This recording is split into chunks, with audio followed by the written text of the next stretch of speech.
एक पतला सा महीन सा ना के बराबर नकाब था कुछ लोगों के चेहरे के ऊपर, जो कहते थे हम गरीब की, मजलूम की, कमजोर की बात करते हैं। वो सब उतर गया है। और जो लोग कभी अपने स्टूडियो को छोड़ करके जंतर मंतर तक नहीं आ पाए कभी बेरोजगारों की बात सुनने के लिए, वो लोग अब हजारों किलोमीटर का सफर तय करके अब आपको सारे के सारे इजराइल के अंदर दिखाई देंगे। रूबिका की ये ट्वीट है आज 12:30 बजे का आज का, और कह रही कि न्यू चैलेंज है, जिसको new challenges ahead, see you from ground zero Israel. तो इजराइल से जो है वो अब ग्राउंड जीरो से रिपोर्टिंग करेंगे। ये लोग कभी अपने ही देश में बगैर वीजा के, जिसके लिए किसी की अनुमति नहीं होती है, सिर्फ 2000 किलोमीटर का सफर तय करना था, मणिपुर ये लोग नहीं जा पाए। ये लोग अब नोएडा से और इजराइल तक का 5000 किलोमीटर का सफर तय कर रहे हैं। और वो लोग जो लाइव अपडेट वहां से दिखा रहे हैं और बता रहे हैं कि ये इजराइल और हमास की जंग है। इसमें यह क्यों नहीं बताया जा रहा कि ये हमास के नाम पर कितने फिलिस्तीनियों को, जो मासूम फिलिस्तीनी हैं, उनको निशाना बनाया जा रहा है, उनको तबाह किया जा रहा है। ये मैप तो मैं आपको दिखाऊंगा, बाद में इसकी चर्चा भी करेंगे। लेकिन आज जरा ये देखिए आप, अल-अक्सा मस्जिद की तरफ भीड़ का जब कूच होता है, बहुत सारे लोग अल-अक्सा मस्जिद के तरफ बढ़ना चाहते थे, उस वक्त में क्या हुआ? उस वक्त में ये होता है, ये 3 तस्वीरें आपके सामने हैं। लोग अल-अक्सा मस्जिद की तरफ बढ़ रहे थे, लेकिन वहां पर इजराइल की सैनिकों ने उनको वहां पर रोका, तो सड़क पर ही वो शांतिप्रिय ढंग से बैठ करके अपनी नमाज अदा करने के लिए बैठ गए। लेकिन उसके बाद में जो मीडिया कर्मी आपको यहां पर दिखाई दे रही है, जो CNN की एक रिपोर्टर है, उनको पहले वहां से हटाया गया। ये देखिए, इनको यहां से हटाया गया, ये इसके कैमरामैन है, इसको भी धक्का दिया, हटाया गया। और उसके बाद में ये शांतिप्रिय ढंग से जो लोग यहां पर बैठे हुए थे, इनके ऊपर जो है, इनके ऊपर यहां पर आंसू गैस के गोले जो है वो दाग दिए गए। अब आंसू गैस के गोले दागे हैं, क्या दागे हैं मालूम नहीं, वीडियो में आपको इसलिए नहीं दिखा रहा, विचलित कर सकती है। लेकिन क्या कोई ये पक्ष भी दिखा रहा है? और क्या ऐसा है कि हमने बतौर भारत ने या भारत सरकार ने फिलिस्तीन के खिलाफ कोई स्टैंड ले लिया है, इसीलिए नहीं इन तस्वीरों की चर्चा हो रही है? ये आज का अखबार है, ये आज का अखबार है, और इस अखबार में साफ तौर पर क्या लिखा है? ये नवभारत टाइम आज का अखबार है, इस अखबार में साफ तौर पर लिखा है, भारत ने कहा फिलिस्तीन पर हमारी नीति पहले जैसी ही है, हमारी नीति के अंदर कोई बदलाव नहीं हुआ है। फिलिस्तीन के साथ में हमारा जो पहले रिश्ता था, फिलिस्तीन के साथ में आज भी हमारा रिश्ता वही है। ये बात जरूर है कि नरेंद्र मोदी जी ने फटाक से, जैसे ये इजराइल और फिलिस्तीन के बीच में जैसे ही वहां पर जो है वो खबरें निकल करके सामने आई कि वहां पर जंग की शुरुआत हो रही है, तो तुरंत नरेंद्र मोदी साहब ने ट्वीट कर दिया इजराइल को लेकर के। अब उनका स्टैंड किस तरह से बदलेगा, भारत की ये नीति तटस्थ होगी या ये जो है वो क्षणिक समय के लिए है, आगे धीरे धीरे इस पर बात होगी। लेकिन यहां पर साफ तौर पर विदेश मंत्रालय के जो प्रवक्ता हैं, विदेश मंत्रालय के प्रवक्ता, उन्होंने क्या कहा है मैं आपको पढ़ करके सुनाता हूं। विदेश मंत्रालय के प्रवक्ता हैं फिलिस्तीन, और उन्होंने क्या कहा है जरा सुनिए। विदेश मंत्रालय के प्रवक्ता अरिंदम बागची, उन्होंने कहा कि फिलिस्तीन को लेकर के हमारी विदेश नीति स्पष्ट है और लगातार एक जैसी रही है। उन्होंने कहा कि जहां तक फिलिस्तीन का सवाल है, भारत ने हमेशा से बातचीत के जरिए सुरक्षित और वैध सीमाओं के भीतर एक संप्रभु और स्वतंत्र और व्यवहारिक फिलिस्तीन राज्य की स्थापना का समर्थन किया है। अरिंदम बागची से पूछा गया कि क्या भारत इजराइल को किसी तरह का हथियार देगा। इस सवाल के जवाब में उन्होंने साफ किया कि अभी तक हमें इस तरह की मदद को लेकर के कोई रिक्वेस्ट नहीं मिली है और ना ही कोई मदद हम ऐसी कर रहे हैं। तो ये भारत का ऑफिशियल स्टैंड है, विदेश मंत्रालय के प्रवक्ता का ये जवाब है।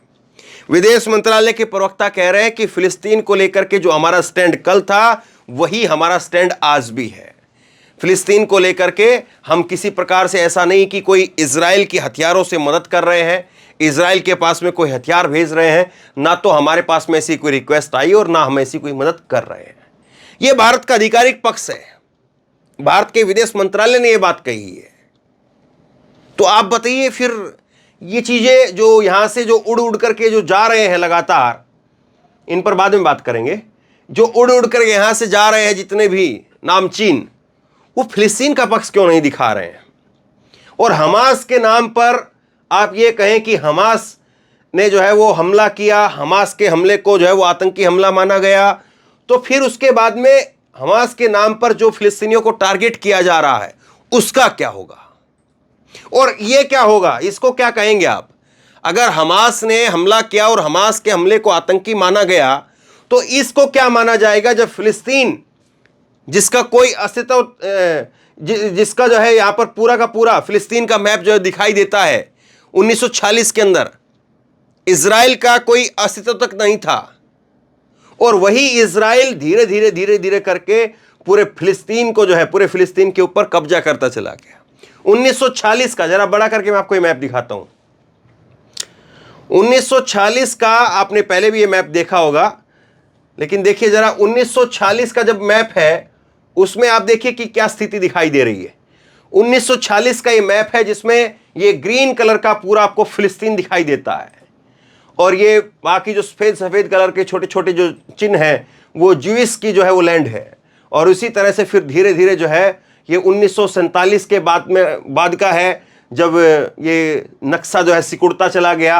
फिर ये 1967 का आप देख लीजिए, इजराइल कहाँ तक जो है वो अपने कब्जा कर लेता है और उसके बाद में इजराइल, फिर ये 2008 का आप ये नक्शा देख लीजिए।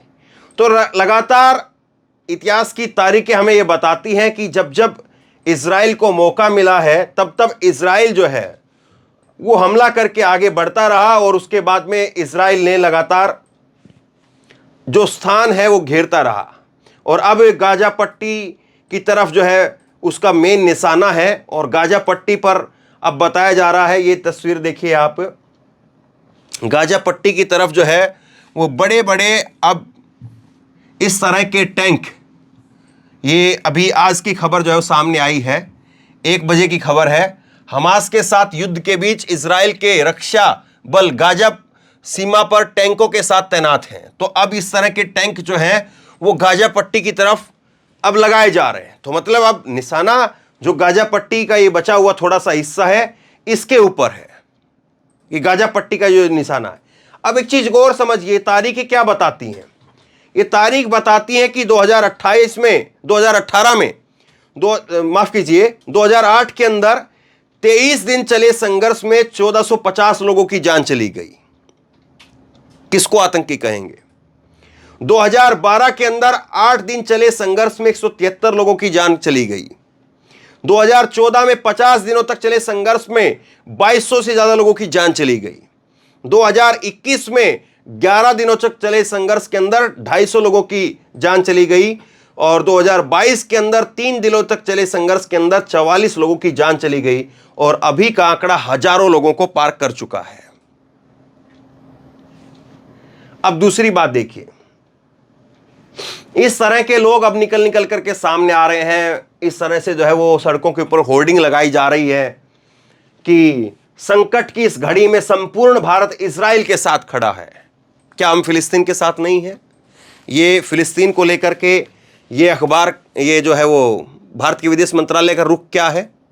हमारी फिलिस्तीन को लेकर के नीति में किसी तरह का कोई बदलाव नहीं है। क्या यूक्रेन और रूस का जब युद्ध हुआ था तो इसी तरह से चीजें हुई थी? क्या किसी ने मान लिया था कि यूक्रेन जो है वो एक आतंकी संगठन है?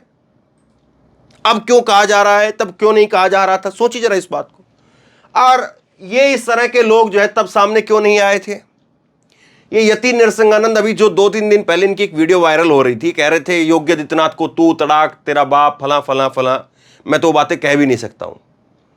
और अब ये कह रहे हैं कि हम इजराइल की एम्बेसी में जाकर के कहेंगे कि हमारे 1000 लोगों के साथ में, 1000 शिष्यों के साथ में हम इजराइल में जाना चाहते हैं और हमारा और यहूदियों का दुश्मन एक ही है। गजब बात है भाई। कल तक आप कुछ और कह रहे थे, कल तक आप किसी और को जो है वो गालियां दे रहे थे, कल तक आप किसी और के बारे में बुरा भला कह रहे थे, योगी आदित्यनाथ को कह रहे थे कि हमारे लड़कों को ये करवा दिया, तू ये कर दिया, रावण बताने तक का काम कर रहे थे। और आज देखिए, और ये इस तरह से लोग, अब क्या कहें, राखी सावंत जैसे लोग टिकटॉक बना करके घूम रहे कि मोदी जी मैं तैयार हूं, मैं रेडी हूं। ये लोग इजराइल के लिए इतना जो है वो उबाल दिख रहा है, मणिपुर के लिए क्यों नहीं दिखा? मणिपुर में ये लोग क्यों नहीं उमड़ करके सामने आए, और मणिपुर पर क्यों नहीं जो है इनका दिखा कि हाँ ये लोग अब जो है वो ग्राउंड जीरो से जाकर के, मणिपुर से अब ग्राउंड जीरो से जाकर के वहां से रिपोर्टिंग करेंगे। वहां पर किसका वीजा लेना पड़ता है? कौन सी एम्बेसी ऐसी है जो वीजा नहीं दे रही है वहां का? बताइए। बाहर मणिपुर में जाने के लिए तो कहीं पर कोई दिक्कत नहीं है ना, कोई नहीं रोक रहा, या कोई रोक रहा है जिसकी वजह से ये मणिपुर नहीं जा पा रहे थे, और कोई भेज रहा है जिसकी वजह से ये इजराइल जा रहे हैं। इसीलिए मैंने शुरुआत में कहा था कि बहुत पतला सा, बहुत महीन सा, बिल्कुल ना के बराबर एक नकाब था, वो नकाब भी उतर गया है।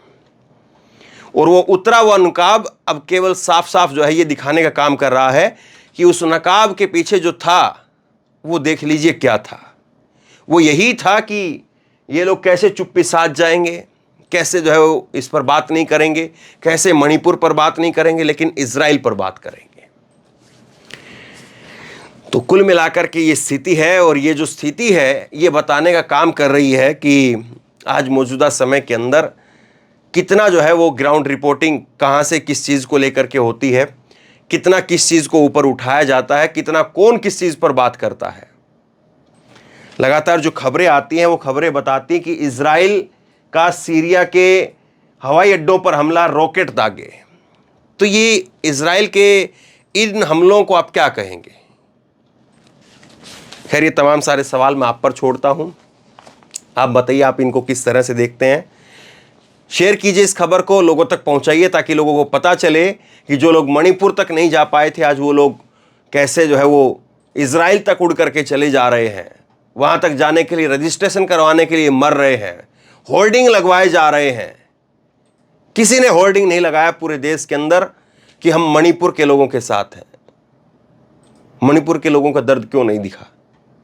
और इजराइल और फिलिस्तीन की बात होती है तो केवल इजराइल की बात क्यों, फिलिस्तीन की बात क्यों नहीं? सवाल ये है। शेयर कीजिए इस खबर को, लोगों तक पहुंचाइए, और आप क्या सोचते हैं नीचे कमेंट बॉक्स में अपनी राय लिख करके जरूर बताइए। और इसी तरह की तमाम खबरों के लिए ऑनलाइन न्यूज़ इंडिया को सब्सक्राइब कीजिए, साथ में जो बेल आइकन है घंटी है उसको जरूर दबाइए, ताकि जैसे कोई खबर अपलोड करें उसकी नोटिफिकेशन सीधे सबसे पहले आपको मिल सके। और अगर ये वीडियो फेसबुक पर देख रहे हैं तो फेसबुक पर हमारे पेज को लाइक कीजिए, फॉलो कीजिए, और इस खबर को शेयर कीजिए। धन्यवाद।